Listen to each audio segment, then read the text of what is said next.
mean, I wish I had more kidneys because I would do it 100 times. I would. If I could, I would do it over and over again. It's, only made my life better.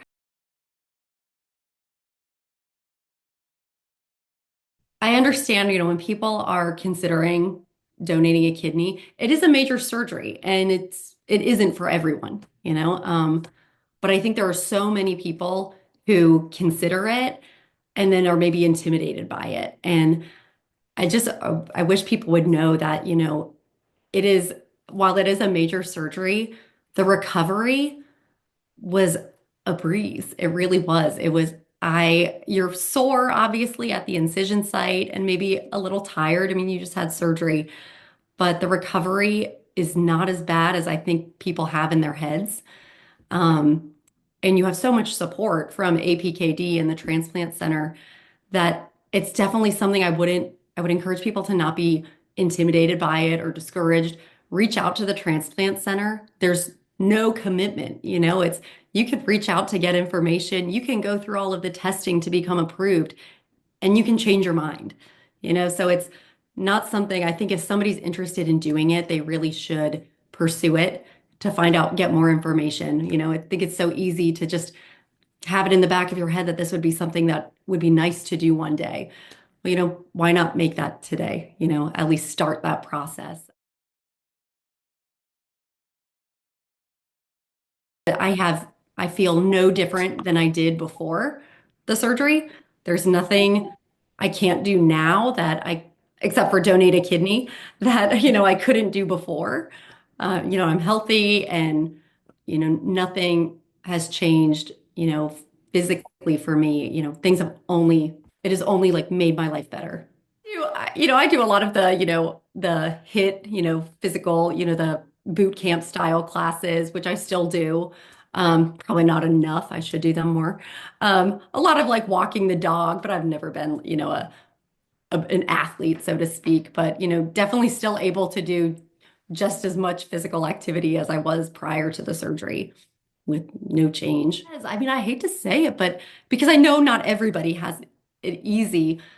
But I kept thinking to myself, like, it's almost scary how normal I feel just a couple days after donating a kidney. I remember telling my mom, if I weren't sore at the incision site, I feel no different.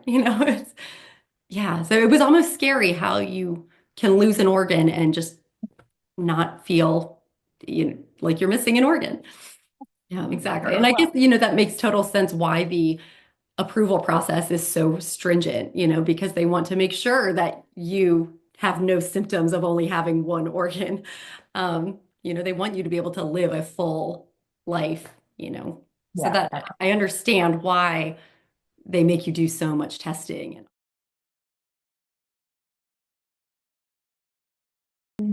My mom did as my caretaker, which that was amazing. I tell everybody about that.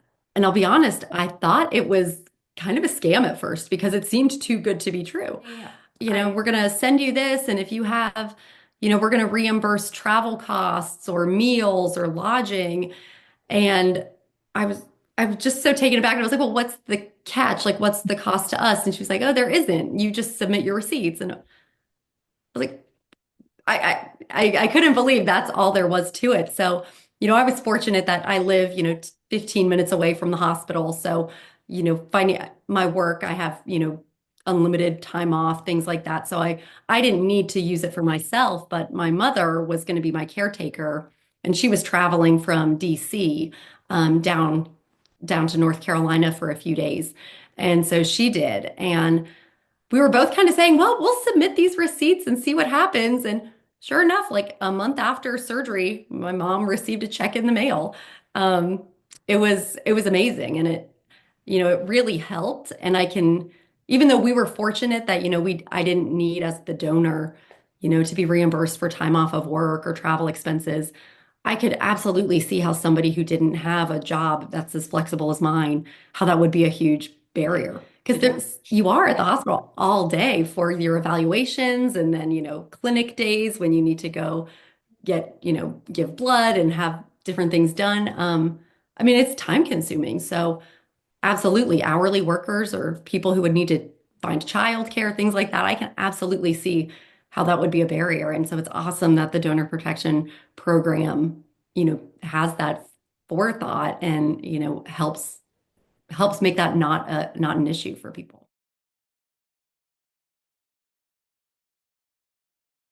My younger sister has juvenile diabetes, type 1 diabetes.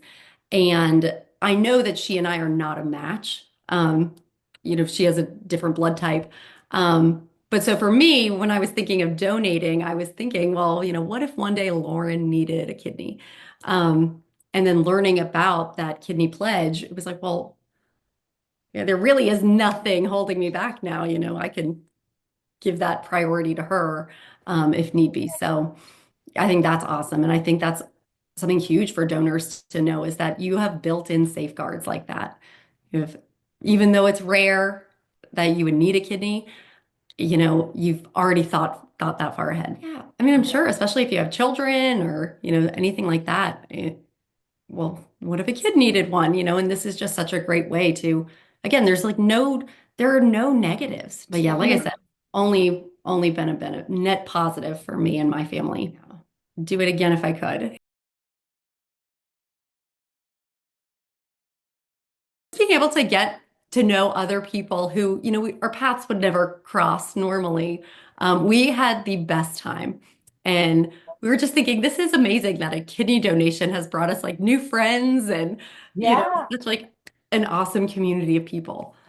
Yeah, and just getting to meet everybody. I got to meet Bo. We exchanged texts around the holidays, and actually, just a couple of weeks ago, he texted me on his birthday to thank me, Aw. giving another year of life. And we're Aw. actually trying to plan this summer, Rob and I going out to the Denver area to Oh, that visit would them. be, A couple weeks. that's They introduced me to my fiance. It was crazy because, when I went into the process to donate, I was just going in as a non-directed donor. I had already started the process at Duke, wow. just be non-directed. And then right as I was doing the testing, it was like a 2-day process at Duke. One of my best friends who lives next door to Lisa and Jason, she said, Jenna, my next door neighbor posted on Instagram that he's been listed for a kidney transplant at Duke. And and we always joke that she's the ultimate connector. It's like, oh, you need a kidney? I know someone, And so she did. We had a call with me, Lisa, and Jason, and I hadn't been approved at that point to donate. So I was like, well, look, like I don't want to get anybody's hopes up, but if I'm approved, I would love to, direct it to you. And so that's kind of how Jason and I met. But then his wife, we became friends and she would have to hear about my crappy dating stories and was always like, I'm going to find you a guy. I'm going to find you a guy. And sure enough, she did. Lisa had gone back to school for interior design. And so she was in class one day and the professor mentioned her son. Somebody asked, do you have any grandchildren? And she was like, oh no, my Rob is single. You know, and so Lisa was like, how old is he? I think I know someone, uh, crazy. And so she gave my number to his mother, who then emailed Rob and said, you should reach out to this young lady. And he did. And, Jason is actually officiating our wedding. So he said he was going to bring his guitar and sing a little bit. I was happy to donate to anybody, but the fact that, they've become such good friends of ours and, we're so close now, it just makes it even better. I just cannot believe that hospitals are not shouting from the rooftops about paired exchange. Why is this not a bigger thing? It was 2013. I was living in the Bay Area, and I've always been pretty involved with Ronald McDonald House charities. Okay. And at the time, I was volunteering at the Stanford Children's Ronald McDonald House, and got to know a lot of the patients. A lot of the patients were listed for, organ transplant. Um, One family that I got particularly close to, their daughter, Nevaeh, was listed for kidney transplant. And I actually got tested at the time to see if I was a match for Nevaeh. And I wasn't, and had no idea. I don't know if paired exchange is they do it for pediatric patients or not, but I didn't know about it, and it was never presented as an option.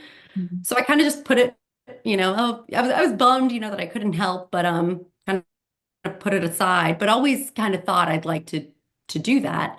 Um, but life, and I moved back to North Carolina and wasn't living near a transplant center or anything. And then when I did move up to the Raleigh area, I have Wake Forest, Duke, UNC, a lot of great transplant centers Yeah. right around us. And when COVID happened, I stopped traveling for work. Mhm. And so I had all this time on my hands, and I thought, well, now is a great time to, Yeah. explore, the donation. So that's kind of when I reached out to the transplant center and started that process. Wow. And by that point, by the time I had, gone to Duke, I was already familiar with the paired exchange program just from, reading and things like that. Um, but so I was better prepared to come in to the process saying, if I'm not a match for Jason, I'd like to do a paired exchange. Can we look at that? But yeah, like I said, I was shocked that it was never, I brought it up. Nobody else brought it to us. So, and that's what it's almost frustrating because I see these things all over where we're looking for a match. We're looking for a match. It's like, you don't need to look for a match. Like, you just Right, need a right, person. right. And there's a sign at my local post office. It's like, Jeremy needs a kidney, you know, see if you're a match. And it gives this phone number. And it's just like, you don't need to be a match. Yeah. I think, Jason and I kind of share the same sentiment that, talking about our story can help raise awareness for paired exchange, and kidney donation in general. We'll talk to everybody. Yeah. So my future mother-in-law, she was Lisa's professor, the one who, Okay, okay. inspired to introduce me and Rob. So she's gotten to know Lisa and Jason very well.